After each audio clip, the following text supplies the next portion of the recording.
Brilliance Audio presents The Imposter by Marin Montgomery, performed by Jane Oppenheimer. Sitting in her vehicle until 8 a.m. on the dot, Deborah clasps the now tattered business card in her hand. She arrived early for the appointment, but her nerves got the best of her.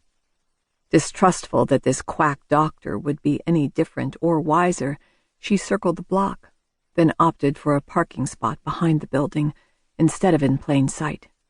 She's had enough curious and threatening stares over the years in this tiny town. Robert recommended this woman, she reminds herself, and he's not like Jonathan. He's better, kind. His concern is from a place of caring, not selfishness. With this in mind, Deborah hesitantly enters the office from the back door instead of the front entrance. After shutting it softly behind herself, she's tempted to open it and run back to the safety of her automobile. The shades are drawn in the waiting room, if you can call the small area that, but Deborah doesn't spot a receptionist, which is a relief.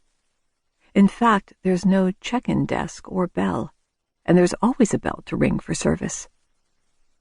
When she announces her presence aloud, it's garbled, and even her name sounds foreign to her ears.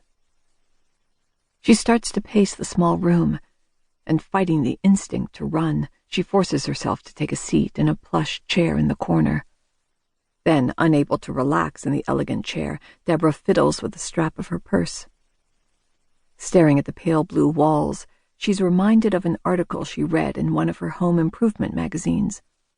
Or maybe it was, Oprah's magazine. It said the walls of doctors' offices are painted soft colors like this shade of blue or light green because the colors have been shown to be soothing. Though she despises bright, vibrant colors and loud wallpaper, the pastel tone isn't warming her up to this visit. Deborah agreed to come only to show Robert she was serious about starting the healing process and merging their lives. Suddenly, as if Deborah had snapped her fingers, a woman in her mid-40s appears. Too much of her face is covered by thick black glasses, a contrast to the platinum hair. The picture Robert showed her on the website when she scheduled an appointment online matches the woman perfectly, minus the white lab coat and black dress, with Dr. Alacoy, clinical psychiatrist, on it. Today she's more casual, wearing linen pants and a flowered tunic. At first glance, she appears harsh, cold even, not a strand out of place in her stern updo. But when Dr. Alacoy opens her mouth, the crinkles at the corners express her desire to smile, and it transforms her demeanor instantaneously. Deborah feels an immediate warmth and familiarity with this woman.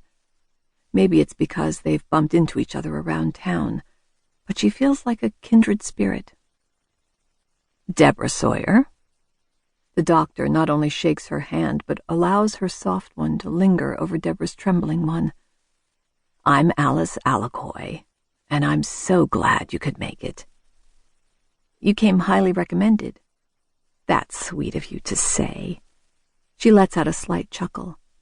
I'll ignore the fact this town has limited options and there aren't many choices. This is true, as Deborah's previous doctor has retired. Unsure what to say, she simply stands to follow the tall woman into an adjoining room, an exact replica of the one she just came from. Painted the same color, it has coordinating furniture. The only difference is the large, polished mahogany desk sitting astutely in the middle. It's uncluttered and empty, save for a laptop and printer. Dr. Alacoy points to the sitting area on the left, where an overstuffed chair and a small leather couch beckon them. A little side table rests between the two pieces of furniture. Take your pick. Where will you be sitting? On whichever one you don't choose. That is, if you're comfortable with it. She motions to the desk. Or if you prefer, I can sit here and take notes. It's just not as easy to hear you across the room.